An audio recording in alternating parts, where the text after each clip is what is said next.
사랑하는 은혜와 진리 장로교회 교회 여러분, 어젯밤도 평안하셨습니까? 오늘도 우리를 구원하신 하나님의 은혜와 우리를 도우시는 하나님의 능력을 찬양하며 감사할 때 하나님이 부어주시는 놀라운 은혜와 감격이 저와 여러분의 삶 가운데 충만하시기를 주님의 이름으로 축원합니다. 오늘 새벽에 만나 본문은 출애굽기 15장 22절에서 27절입니다. 출애굽기 15장 22절에서 27절을 제가 읽어드리겠습니다.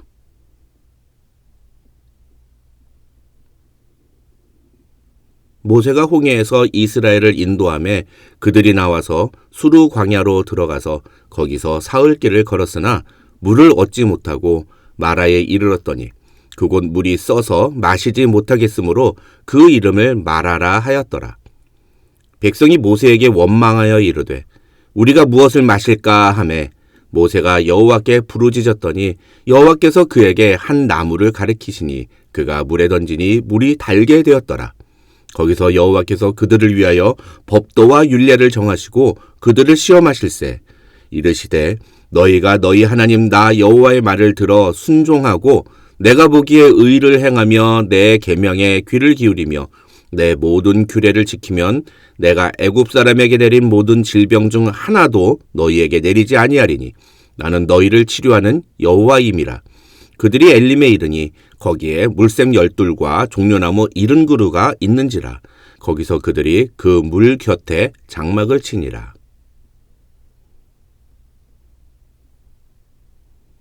어제 우리는 홍해를 건넌 후에 그 놀라운 기적의 사건을 통해 하나님의 구원과 그 능력을 체험한 이스라엘 백성들이 하나님께 열광적으로 찬양하는 모습을 살펴보았습니다. 이제 오늘은 그 엄청난 축제의 감격을 뒤로하고 광야로 들어가는 이스라엘 민족의 여정이 시작됩니다. 22절을 보면 성경은 모세가 홍해에서 이스라엘을 인도하며 그들이 나와서 수르 광야로 들어가서 거기서 사흘 길을 걸었다고 말합니다. 어떤 학자는 홍해를 건넌 사건을 구원의 서정 중에 중생으로 표현하면서 오늘 본문부터 시작되는 여정은 성화의 과정이라고 표현하기도 합니다. 어제 말씀드린 것처럼 광야 40년을 교회로 표현하는 이유도 바로 그 때문입니다. 교회는 구원받은 자들이 모인 공동체이기 때문입니다. 지금 우리가 말하는 교회는 구원받지 못한 자들도 그 안에 들어올 수 있습니다. 그러나 그것은 결코 성경이 말하는 교회의 모습이 아닙니다. 참다운 교회는 그리스도의 구원의 은혜를 경험하고 그때부터 성화의 길을 걸어가는 성도들의 연합입니다. 그 성도들이 서로 연결되고 결합되어 하나님의 뜻을 이루며 하나님의 통치를 이 세상에 보여주는 것이 성경이 말하는 진정한 교회의 모습입니다. 그렇다면 그러한 성도들에게 가장 중요한 태도는 무엇일까요? 오늘 본문은 그와 관련해서 우리에게 매우 중요한 메시지를 제시합니다. 오늘 본문은 홍해 사건을 통해 환호와 감격의 축제를 벌인 지 사흘 만에 일어난 일입니다. 22절로 24절을 보면 홍해를 건넌 후 이스라엘 백성들은 사흘 정도를 걸어서 마라에 도착합니다. 이곳은 홍해로부터 동남쪽으로 약 45마일 정도 떨어진 지역이었습니다. 그런데 문제는 그곳까지 가는 동안 물을 얻지 못했다는 것입니다. 여기서 많은 사람들이 놓치고 지나가는 아주 중요한 포인트가 하나 있습니다. 그것은 홍해라는 엄청난 사건을 경험한 후에 하나님께서 사막에서 생명과 직결되는 물을 사흘 동안이나 찾지 못하게 하셨다는 것입니다. 엄청난 기적을 체험하고 하나님의 능력을 확인했는데 막상 현실로 돌아오니 마실 물이 없는 현실에 직면하게 된 것입니다. 홍해 바닷물을 가르시는 하나님의 능력과 마실 물이 없는 결핍의 상황이 함께 존재한다는 것이 도저히 이해되지 않는 상황인 것입니다.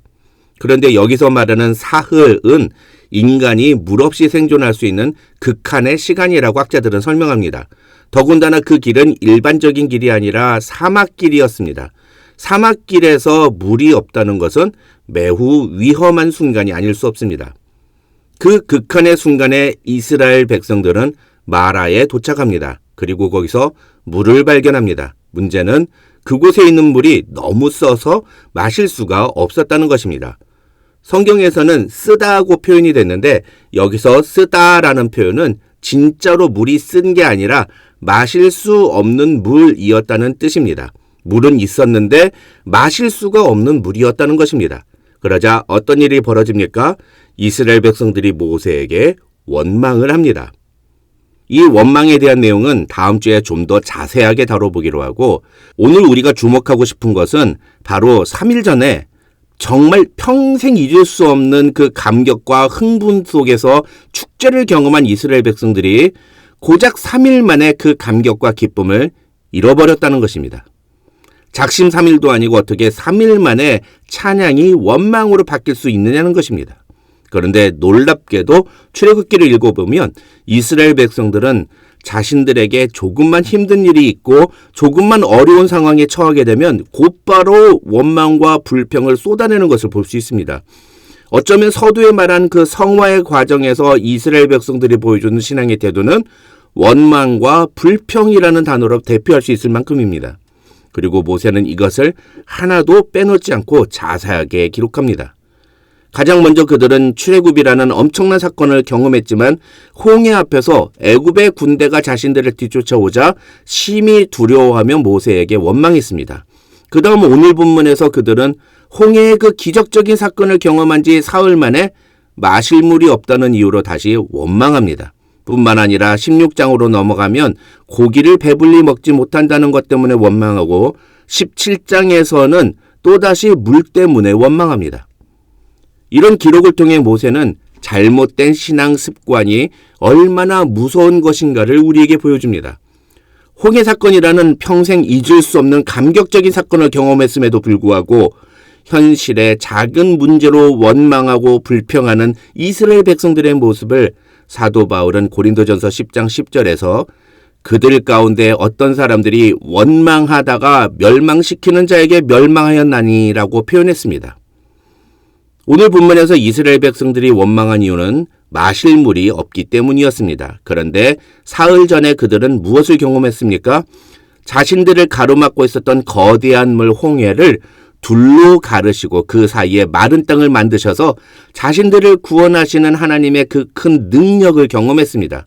그래서 그들은 그 능력을 크게 찬양했습니다. 그런데 고작 마실 물이 없다는 이유로 그들은 다시 원망합니다. 하나님이 큰 물 홍해를 둘로 가르시는 능력을 보여주셨다면 일단 작은 물 하나 정도는 얼마든지 하나님이 바꾸실 수 있다고 믿어야 하는 거 아닙니까?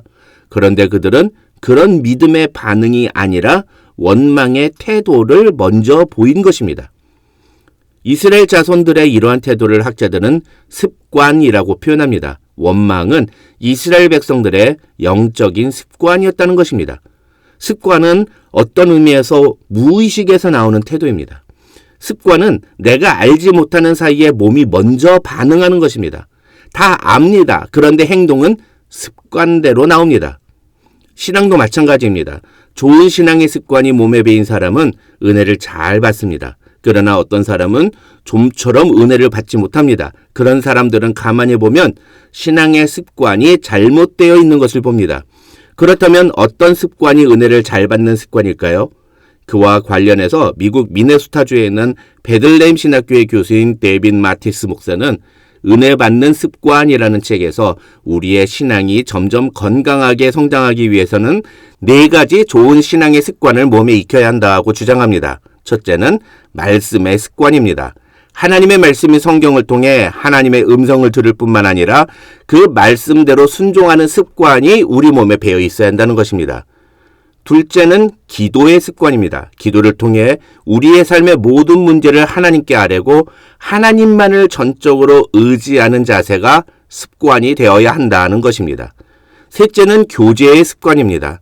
공적 예배뿐만 아니라 그리스도의 몸된 교회 안에서 한 지체된 교우들과 건강한 교제를 나눔으로써 믿음이 성장하는 기회를 가져야 한다고 그는 주장합니다.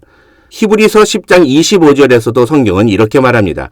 모이기를 패하는 어떤 사람들의 습관과 같이 하지 말고 오직 권하여 그날이 가까움을 볼수록 더욱 그리하자.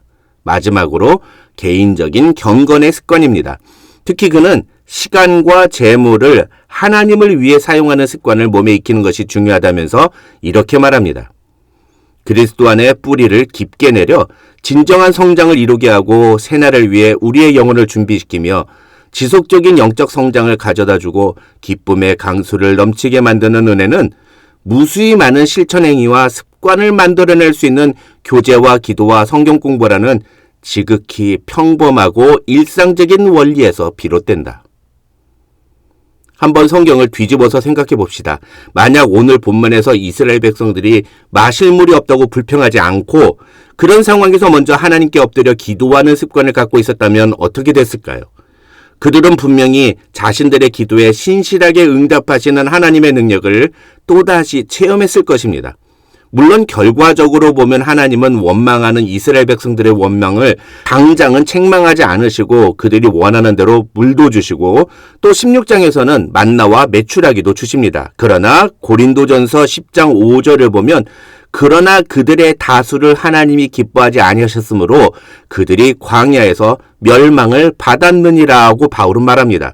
또 민수기 14장을 보면 10명의 정탐꾼의 보고를 듣고 모세와 아론을 원망하는 이스라엘 백성들의 모습에 대해서 하나님은 이 백성이 어느 때까지 나를 멸시하겠느냐, 어느 때까지 나를 믿지 않겠느냐 하며 분노하십니다. 무슨 이야기입니까? 원망은 하나님을 멸시하는 행동이고 하나님을 믿지 않는 불신의 태도라는 말입니다. 그래서 건강한 신앙 습관이 중요합니다. 건강한 신앙 습관은 우리가 어떤 상황 속에서도 하나님의 은혜와 능력을 경험하며 살도록 도와주기 때문입니다. 어떤 분은 우리의 습관이 중요한 게 아니라 성령님 안에서 사는 것이 중요하다 이런 말씀을 하시는데 사실 같은 말입니다. 로마서 7장과 8장 그리고 갈라디아서를 공부하면 이 부분을 명확하게 알 수 있습니다. 성령의 충만한 삶, 성령의 지배를 받는 삶, 성령께서 은혜를 부어주시는 삶은 우리의 의지나 습관과 무관하지 않습니다. 우리가 우리의 자유의지를 사용해서 하나님이 기뻐하시는 삶을 살기 위해 노력할 때 그때 성령께서 주시는 은혜가 우리 안에 충만한 것입니다. 오늘 말씀을 통해 우리에게는 어떤 영적인 습관이 있는지를 돌아보고 하나님이 주시는 은혜에 올바른 반응을 보여드림으로써 하나님을 기쁘시게 하는 저와 여러분이 되시기를 주님의 이름으로 축원합니다.